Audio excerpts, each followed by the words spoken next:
Yes, Mr. Abbas, Dr. Abbas, you are also a writer, and I know that you wrote a book about Hazret Ali. Would you mind telling us about a little about this book, Thank you so much. please? This is a recent effort, just to show this is called, titled Ali ibn Abi Talib on Leadership and Good Governance, the MashaAllah. MashaAllah. book. And the purpose of this was, this is hardly about 60 or 70 pages. I was inspired to read a letter that Ali ibn Abi Talib, the fourth caliph of Islam, he had written to Malik ibn Ashtar on governance and administration. And when I read it the first time, and that not purely, but as a student of political science, I was amazed the kind of detail about administration principles and justice system and concern for the ordinary people. And I started looking for more materials, and I realized that there's a book which is attributed to Ali ibn Abi Talib. There were some senior religious scholars who collected those letters and sermons.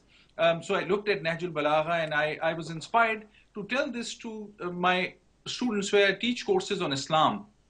And often, because of all the violence and tragedies that are associated with Islam in the modern sense, the general view is that Islam is all about these religious fatwas on jihad. No one even stands up and challenges that jihad actually is the word from jihad, struggle. Yes, exactly. Yeah. And it's not about war. The laws of war in Islam are also very humane and which are a part of jihad, but lesser jihad, jihadul asghar. So I thought where to start from, and I am a political scientist. I mostly write on Pakistan, Afghanistan, Iran, Turkey at times. I talk about US relations with Muslim world, mostly which fall all in the international relations. But when I started teaching this course on Islam, I thought I should look for some books and collect materials and explain to my student body, which is mostly Western, but also some from the Muslim states, to explain that the Muslim heritage and the Muslim history of scholarship is also very, very rich and very, very strong. Mm-hmm. We should never forget that Muslims had produced some of the most important scientists who created the modern foundations of what we call modern science, and even political philosophers from Al-Arabi to Al-Farabi and Al-Ghazali, and these are all legendary scholars who influenced Western political thought also. I thought I'll start with this short booklet, and that's why I spent some time, looked at about 15 different sources, and I must add, I looked at the source publications from Saudi Arabia, from Iran, which many people think are on the two different ends of the religious discourse. Yes. But from Turkey, in fact, I got a few books, and I collected only those quotations which are directly related to leadership and good governance. And very briefly, what I found was, and what I have emphasized is, what Ali ibn Abi Talib had said, and this is not his own thinking. This is what he had learned from the Prophet of Islam, Muhammad Sallallahu Alaihi Wasallam. Yes. He was groomed, trained by the Prophet, Yes, and exactly. said was the divine message.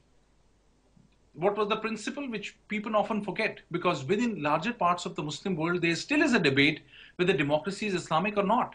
And other than Turkey, which has created a great example, there are very few countries where successful democracy is making an impact. Exactly.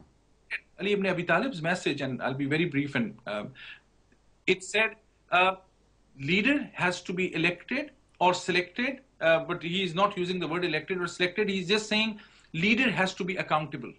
Leader has to be answerable. Then somebody asked him, so what is the criterion of a leader?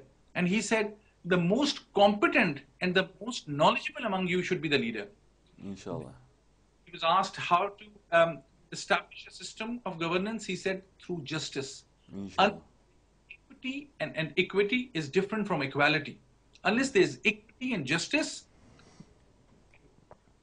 can function. And last, there was a detailed letter from him on if there is a state where there are elites, there are political elites, religious elites, which we are seeing in the Muslim world.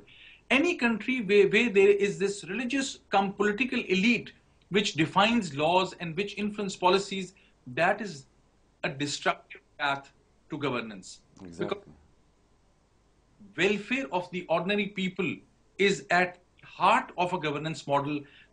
It will not be an Islamic system. So these are the kind of quotations which inspired me, and I've collected all these. These are available on Amazon, on Kindle, on Nook, and I hope is that in a few months I'll put it up on my website free of cost, because the message is important rather than a few dollars may come from it. Thank you. This is really my first time I'm hearing such a quotings from Hazrat Ali. Inshallah, I would really like to read your book. Once you again, inshallah, visit us in Turkey, I would be happy to have a copy from you.